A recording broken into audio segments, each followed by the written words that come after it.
ದಯಮಾಡಿ ನನಗೇನು ಇದು ಒಂದು ವಿಷಯ ಹೇಳಬೇಕು ಅಧ್ಯಕ್ಷರೇ, ತಾವೆಲ್ಲರೂ ನೋಡಿರಿಲ್ಲೋ ನನಗೆ ಗೊತ್ತಿಲ್ಲ, ಛಾವಾ ಚಲನಚಿತ್ರ ಅಧ್ಯಕ್ಷರೇ, ಧರ್ಮವೀರ ಸಂಭಾಜಿ ಮಹಾರಾಜರ ಛಾವಾ ಚಲನಚಿತ್ರ ನೋಡ್ ಕೆಸಿಂದ ಲಾಡ್ ಸಾಹೇಬ್ರೆ ಯಾವ ರೀತಿ ಖುದಿರಾಮ್ ಬೋಸ್ ತಾಯಿ ಲಕ್ಷ್ಮೀ ದೇವಿ ಏನ್ ಕಣ್ಣೀರ್ ಹಾಕ್ತಾಳೋ ಆ ರೀತಿ ಸಂಭಾಜಿ ಮಹಾರಾಜರ 40 ದಿವಸದ ಕೊಲೆ ನೋಡಿ ನಾವು ಕಣ್ಣೀರ್ ಹಾಕಿದ್ದೀವಿ ಅಧ್ಯಕ್ಷರೇ, ನಾವು ಕಣ್ಣೀರ್ ಹಾಕಿದ್ದೀವಿ. ಅದಕ್ಕಾಗಿ ಅದು ನೋಡಿದ್ರೆ ನನಗೇನ್ ಅನಿಸ್ತ ಅಧ್ಯಕ್ಷರೇ, जीत की हवस नहीं किसी पे कोई वस नहीं, क्या जिंदगी है ठोकरों पे मार दो, मौत अंत है नहीं तो मौत से भी क्यों डरे, तो जाके आसमान में ढाड़ दो.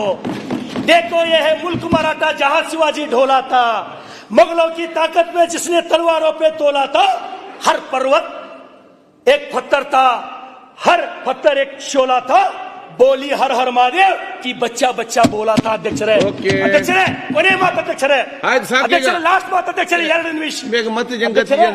ಇವತ್ತು ಕುಂಭಮೇಳ ಪ್ರಯಾಗ್ರಾಜ್, ಇವತ್ತು ನೋಡ್ರಿ ಈ ದೇಶದೊಳಗ 45 ದಿವಸದೊಳಗ 65 ಕೋಟಿ ಜನ ಒಂದ್ ಕಡೆ ಸೇರ್ತಾರಂದ್ರ ನಿಜವಾಗ್ನು ಇವತ್ತ ಈ ದೇಶದೊಳಗ ಸಾಕೈತಂತ ಇದು ಪ್ರಯಾಗ್ರಾಜ್ ಉತ್ತರ ಪ್ರದೇಶ ಹೋಗಿರಲ್ಲ.